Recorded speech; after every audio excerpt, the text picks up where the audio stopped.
Queridos irmãos, queridas irmãs, bem-vindos a mais tutorial. Bien-aimés frères, bien-aimées sœurs, soyez les bienvenus à un nouveau tutoriel de la série de la nourriture quotidienne. C'est une nouvelle série, alors viendra la fin.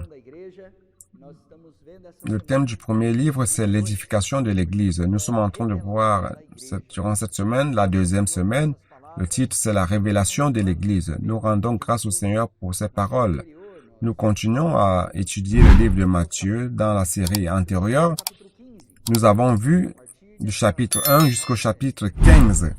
Et à partir de cette nouvelle série, nous voyons le chapitre 16 et suivant. Cela est très significatif car c'était un arrangement que l'Esprit Saint a fait. Car le frère Pedro nous a dit, c'était pas quelque chose qu'il avait préparé, mais c'est l'Esprit même qui avait arrangé les choses de cette manière.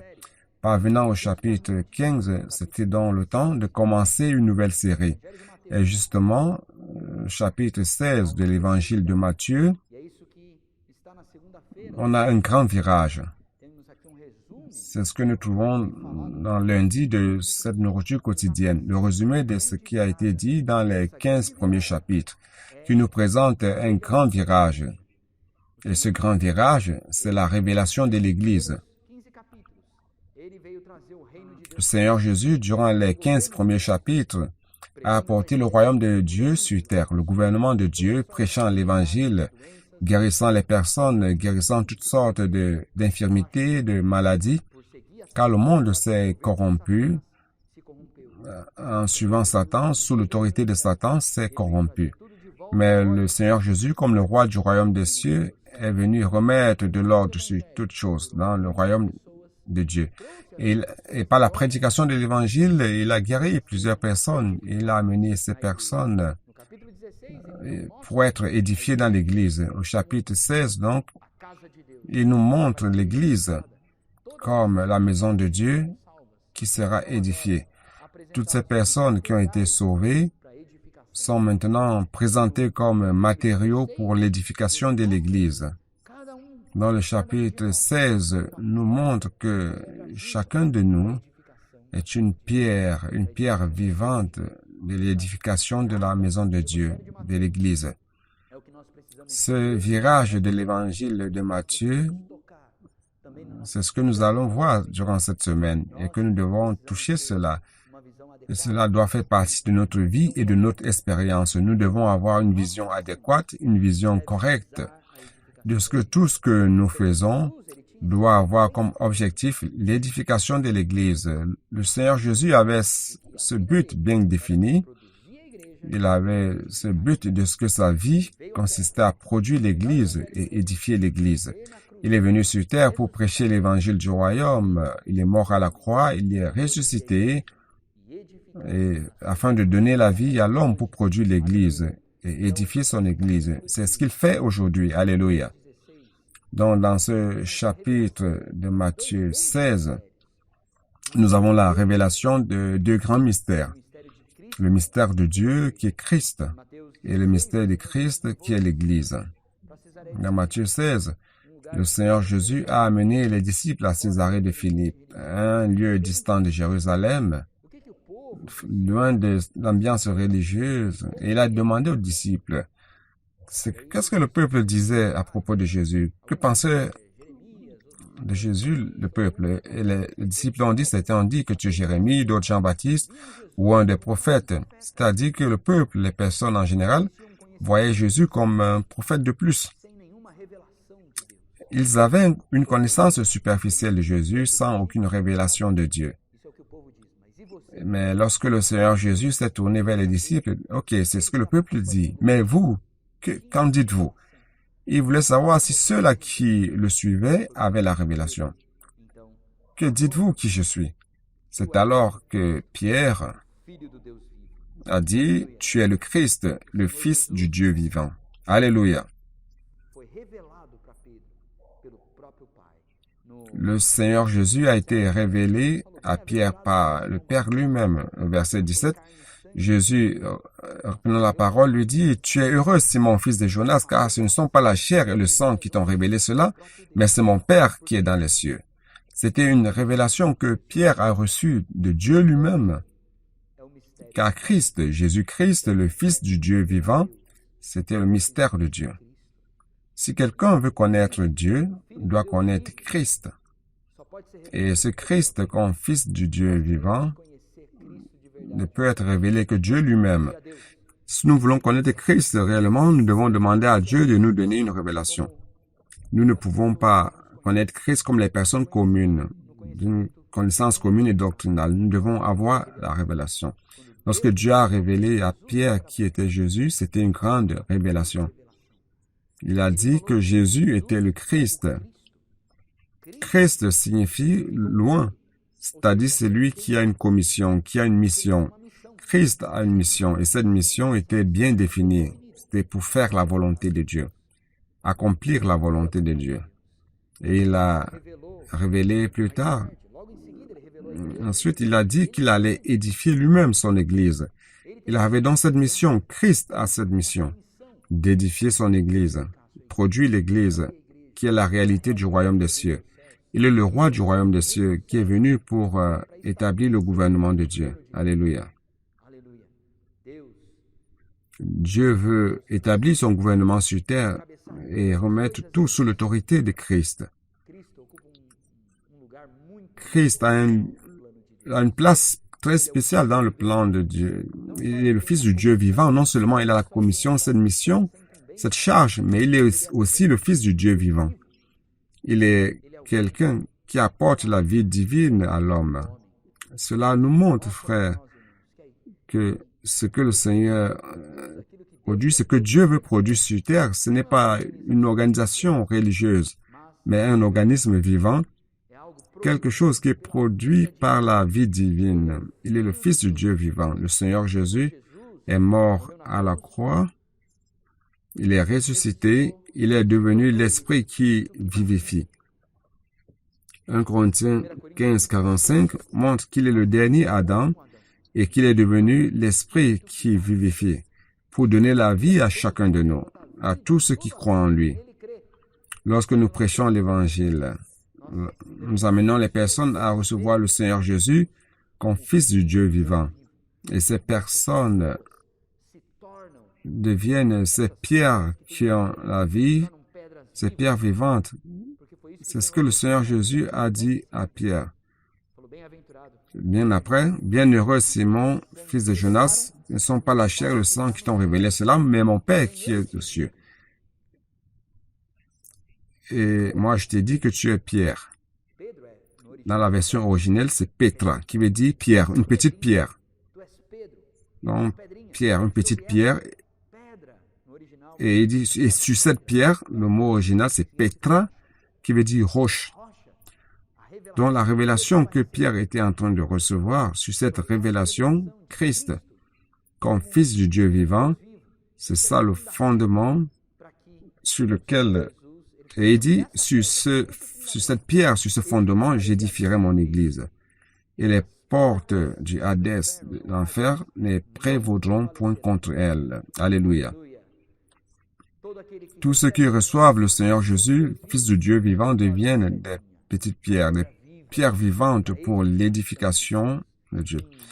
Dans 2 Pierre chapitre 2, verset 5, dit que nous sommes des pierres spirituelles qui sont édifiées comme une maison spirituelle, comme nous sommes ceux-là qui présentent des sacrifices spirituels à Dieu. Nous sommes en train d'être édifiés en maison spirituelle. Alléluia. Nous sommes ces petites pierres. Quand nous recevons le Fils du Dieu vivant, nous recevons la vie divine et nous devenons des pierres vivantes pour l'édification de l'Église. Jeudi de cette semaine nous montre cet autre mystère, le mystère de Christ, qui est l'Église. Et le Seigneur Jésus a révélé cela à Pierre. Le Père a révélé Christ, le mystère de Dieu. Il a révélé Christ. Et le mystère de Christ, maintenant, c'est l'Église, révélée par Christ lui-même. Le Seigneur Jésus a révélé que Pierre était une pierre pour l'édification de l'Église et que lui-même, Christ, édifierait son Église. Et une fois que l'Église est édifiée, les portes du Hadès ne prévaudront point contre l'Église édifiée. Alléluia. Frères et sœurs, nous, comme individus, vous et moi, comme individus, nous ne pouvons pas prévaloir contre les portes du Hadès. Mais si nous sommes édifiés dans l'Église, si nous sommes ces petites pierres ajustées dans l'édifice, édifiées comme une maison spirituelle, comme une maison vivante, alors l'Église édifiée va prévaloir contre les portes du Hadès. Alléluia. Notre victoire, c'est d'être édifiés dans l'Église. Tous ceux qui reçoivent le Seigneur Jésus, tous ceux qui reçoivent le Seigneur à travers notre prédication, à travers du puis-je prier pour vous, des réseaux de soins, sont en train d'être introduits dans la vie d'Église, dans les réseaux de soins. Les réseaux de soins, c'est pour produire, apporter ces matériaux pour l'édification de l'Église. Lorsque nous prions pour les personnes, nous devons avancer. Non seulement prier pour elles, nous devons avancer plus, leur transmettre des livres, un aliment pour être édifiés dans leur communion avec Dieu. Et nous devons encore avancer, les introduire dans les réseaux de soins, dans les réseaux des hommes de prière, des femmes connectées, afin qu'elles soient apportées comme matériaux pour l'édification de l'Église, qu'elles soient édifiées dans l'Église.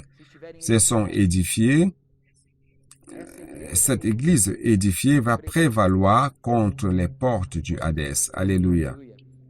Et cela est merveilleux. Le Seigneur est en train d'édifier son Église. Et nous voyons que dans Genèse chapitre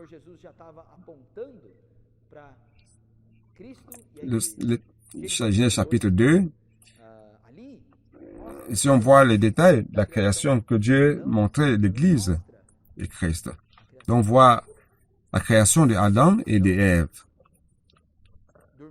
Adam est tombé dans un sommeil profond et pendant qu'il dormait, Dieu a enlevé de son côté une côte. Et c'est très intéressant, car dans Genèse 2, verset 21, qui dit ceci, alors l'Éternel Dieu fit tomber un profond sommeil sur l'homme qui s'endormit. Il prit une de ses côtes et referma la chair à sa place. Et verset 22, l'Éternel Dieu forma une femme de la côte qu'il avait prise de l'homme. Ici, c'est très intéressant. Ici, le mot forma, dans la version originale, ça veut dire aussi fabriquer, construire. Donc, cette femme construite par Dieu. Et à la fin, il dit, voici celle-ci est os de mes os et chair de ma chair. Tous les animaux qui sont passés devant Adam avant de tomber dans ce profond sommeil n'étaient pas la chair de sa chair ni les os de ses os. Ils ne pouvaient être son auxiliaire idoine. Mais Ève était son auxiliaire, son aide idoine. Alléluia. De la même manière que Adam est tombé dans un profond sommeil, le Seigneur Jésus est mort à la croix. Et ce profond sommeil de Adam représentait déjà la mort du Seigneur Jésus. Et du côté du Seigneur, lorsqu'il était mort à la croix, un soldat venait pensant qu'il était encore vivant et a vu qu'il était déjà mort. Et il a percé le côté du Seigneur et de son côté est sorti de l'eau et du sang pour racheter l'homme de ses péchés. Et l'eau représente la vie divine pour donner la vie à l'homme, une nouvelle naissance à tous ceux qui croiraient au Seigneur Jésus. Et lorsque cet homme reçoit le Seigneur Jésus, ses péchés sont pardonnés, il reçoit la vie divine. Alors il est introduit dans l'Église. Il fait partie donc de l'Église. Alléluia. L'Église a été engendrée du côté du Seigneur Jésus par la mort et la résurrection du Seigneur Jésus. L'Église a été engendrée. Lorsque le Seigneur est ressuscité, il est devenu l'Esprit qui vivifie. Il est entré dans ses disciples. Alléluia. L'Église a été produite. L'Église a été engendrée. Donc, Seigneur, nous rendons grâce au Seigneur. Nous avons l'Église produite par Christ. Cette Église, c'est le mystère de Christ. Et Paul a dit dans Éphésiens, chapitre 5,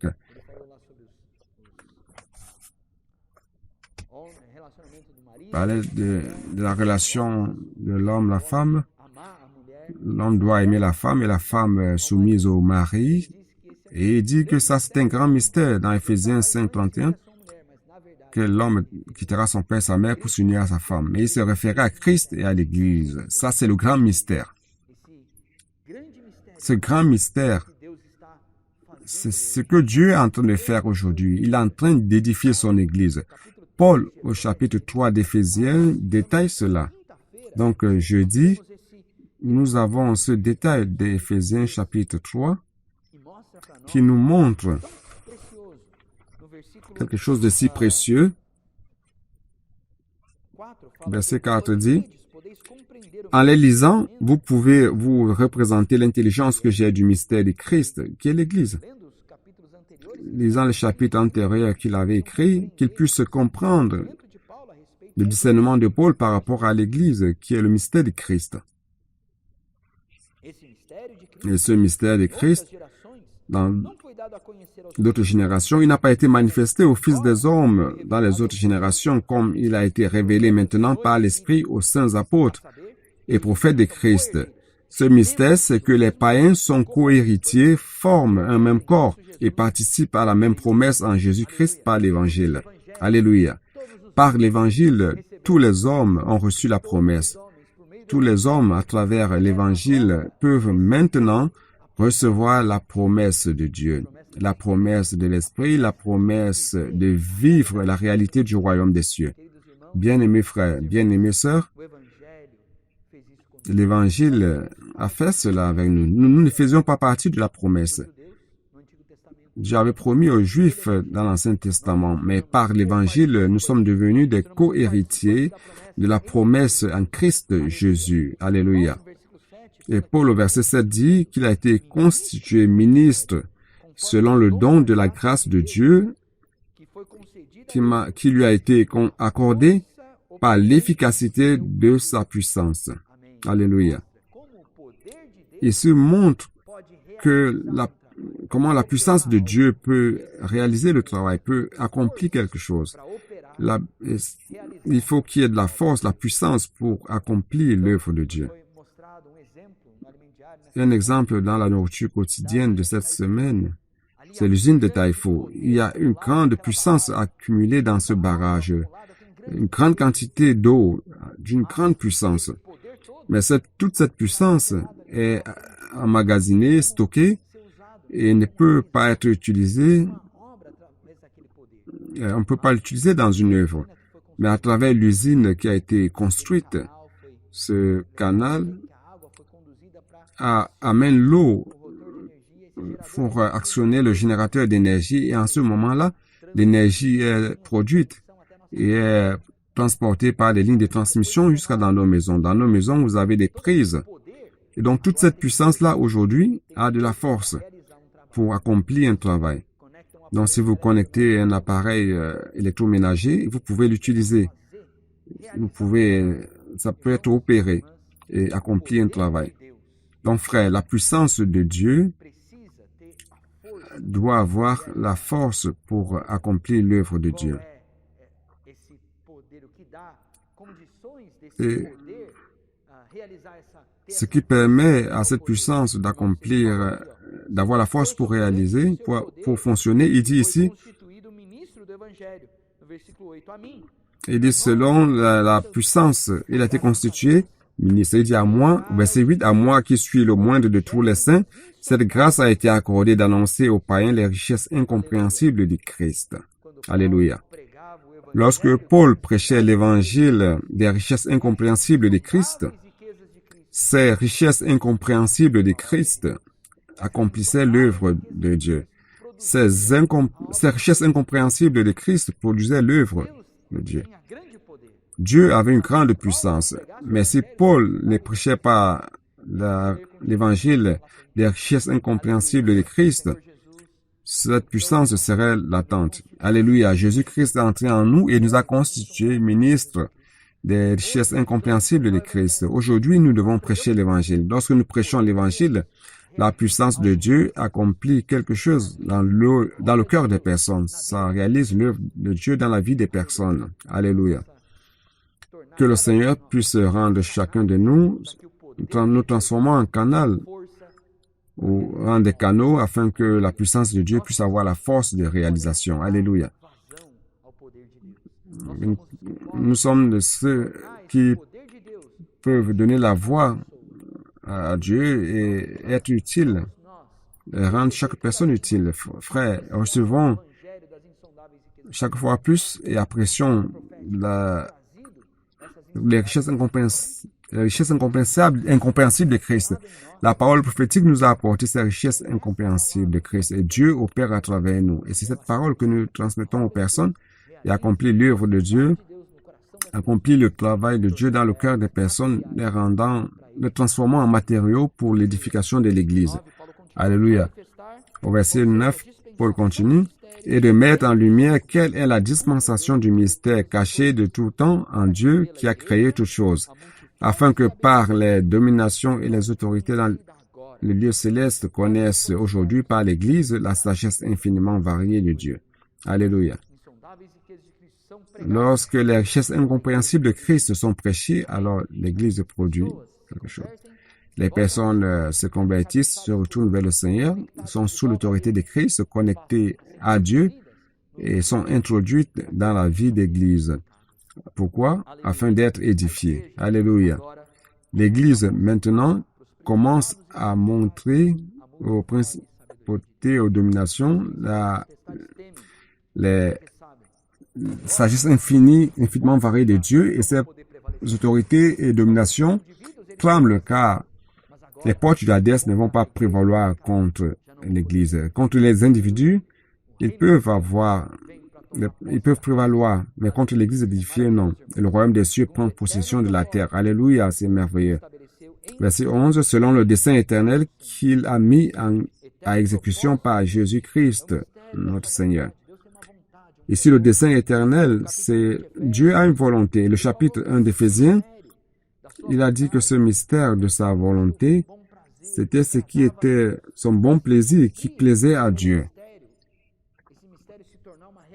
Accomplit ce mystère, et cela devient une réalité, afin que sa volonté soit accomplie, et cela apporte la volonté à Dieu. Verset 9 dit, nous faisons connaître le mystère de sa volonté selon le bienveillant dessein qu'il a formé en lui-même, en Christ. C'est quoi cela? C'est pour mettre à exécution, lorsque les temps seraient accomplis, de réunir en Christ toutes choses, celles qui sont dans les cieux et celles qui sont sur la terre. Aujourd'hui, le temps que nous vivons dans notre quotidien, minute après minute, ce que Christ désire faire, c'est de mettre toutes choses sous son autorité. Mettre toutes choses sous l'autorité de Christ. Dieu, durant cette période que nous vivons sur terre, Dieu nous donne le temps afin que cela s'accomplisse. Notre vie, la mission de notre vie, frère, c'est de faire la volonté de Dieu. Le Seigneur Jésus a accompli la volonté de Dieu. Il était focalisé dans l'accomplissement de la volonté de Dieu. Nous aussi, aujourd'hui, nous devons être focalisés, être sous l'autorité de Christ. Ramener toutes choses sous l'autorité de Christ à travers la prédication de l'Évangile. Nous mettons les personnes sous l'autorité de Dieu. Frère, il continue. Tant les choses qui sont dans les cieux que sur la terre. Et 19-20, il dit ceci. Et que la grande puissance, la grandeur de la puissance de Dieu, et verset 20, il dit qu'il a déployé en ressuscitant des morts, Jésus-Christ, en le faisant s'asseoir à sa droite dans le lieu céleste au-dessus de toute autorité et de toute domination et de toute autorité, de toute puissance et de toute dignité et de tout nom qui se peut nommer, non seulement dans le siècle présent, mais encore dans le siècle à venir. C'est-à-dire que Dieu a mis Christ au-dessus de toutes choses. Mais pour être autorité sur toutes choses, il doit faire encore une chose. Et Dieu l'a donné à l'Église. Dieu a donné Christ à l'Église. Alléluia. Nous avons Christ en nous. Pourquoi? Afin que Dieu puisse être l'autorité sur toutes choses. Il a donné Christ à l'Église. Il a tout mis sous ses pieds. Il a donné pour chef à l'Église, qui est son corps, la plénitude de celui qui remplit tout en tous. C'est-à-dire que pour que Christ soit chef sur toutes choses, il faut qu'il y ait l'Église. Et il a été donné à l'Église. Frères, nous avons reçu Christ. Aujourd'hui, Christ est en train d'édifier l'Église. Il est en train de nous mettre sous son autorité. Il gouverne sur nous. Nous sommes dans la réalité du royaume des cieux. Il est le chef et à travers le fait que nous soyons sous l'autorité de Christ, il mettra toutes choses de l'univers sous son autorité. Alléluia, ça c'est merveilleux. Nous sommes cette aide de Christ. Nous sommes l'épouse de Christ. Nous apprenons à être sous l'autorité de Christ afin qu'il puisse mettre toutes choses sous ses pieds, qu'il soit chef sur toutes choses. C'est ce que le Seigneur veut faire. Et lorsqu'il exécute cela, lorsqu'il édifie son Église, dans l'Église, il a du repos. Chapitre 2 d'Éphésiens, verset 19 dit ceci. Ainsi donc, vous n'êtes plus des étrangers ni des gens du dehors, mais vous êtes des citoyens, concitoyens des saints. Donc, ça veut dire ici maison. Alléluia. Des gens de la maison. Nous avons été engendrés par Christ, engendrés maison de Christ. Verset 20. Vous avez été édifiés sur le fondement des apôtres et des prophètes, et sur lui-même, Jésus-Christ, étant la pierre angulaire. Alléluia. Christ est le fondement. Vous vous rappelez qu'il a dit à Pierre, sur ce rocher, j'édifierai mon église. D'un côté, ce fondement, c'est le fondement de la révélation que Christ lui avait donné, que le Père avait donné à Pierre par rapport à Christ, car Christ est le fondement de l'église. Et c'est dit sur le fondement des apôtres et des prophètes. Aujourd'hui, nous continuons à recevoir la parole à travers les prophètes. Toute la parole que Christ a prophétisée à travers les apôtres et les prophètes, aujourd'hui édifie l'Église. Alléluia. Le Seigneur est en train d'édifier l'Église à travers sa parole. À travers la parole de Dieu, nous sommes en train d'être édifiés dans notre quotidien, notre vie quotidienne avec les frères, dans nos relations avec les frères, servant dans l'Église. Et cette parole va produire l'édification de l'Église en nous, va produire en nous cette édification, nous liant aux frères, nous liant les uns aux autres.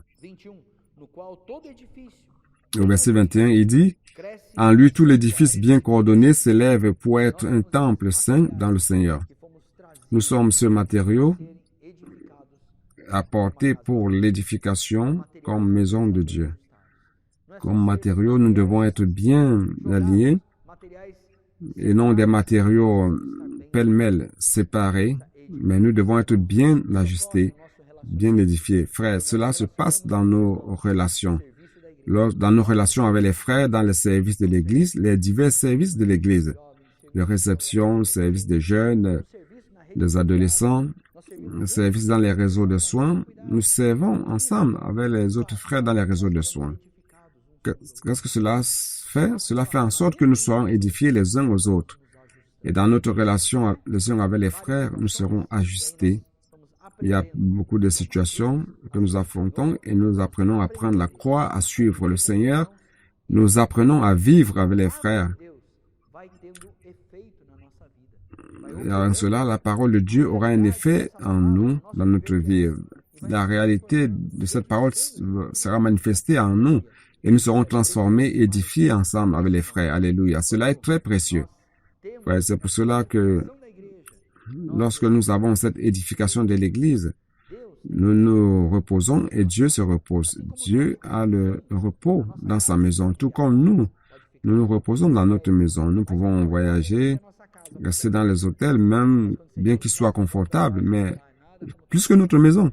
Mais lorsque nous revenons à la maison, nous rendons compte que rien n'est comparable à notre propre maison. Donc, nous nous reposons dans notre maison. Dieu se repose aussi dans l'Église. Il a son plaisir dans l'Église, frère. C'est pour cela que le temps est venu d'édifier l'Église. Il est temps de se préoccuper de l'édification de l'Église. Qui peut édifier l'Église? Samedi nous montre que ceux qui peuvent édifier l'Église, qui ont part à l'édification de l'Église, ce sont ceux qui sont des humbles d'esprit, les pauvres d'esprit, qui vivent la réalité du royaume des cieux. Frère, ce n'est pas ceux-là qui se confient en leurs propres capacités, qui sont présomptueux, qui se confient en leur habileté, dans leur capacité humaine et qui pensent qu'ils peuvent faire des choses pour Dieu. Frère, ceux-là ne peuvent pas édifier l'Église. En fait, seul Christ peut édifier l'Église. C'est pour cela que le Seigneur a dit,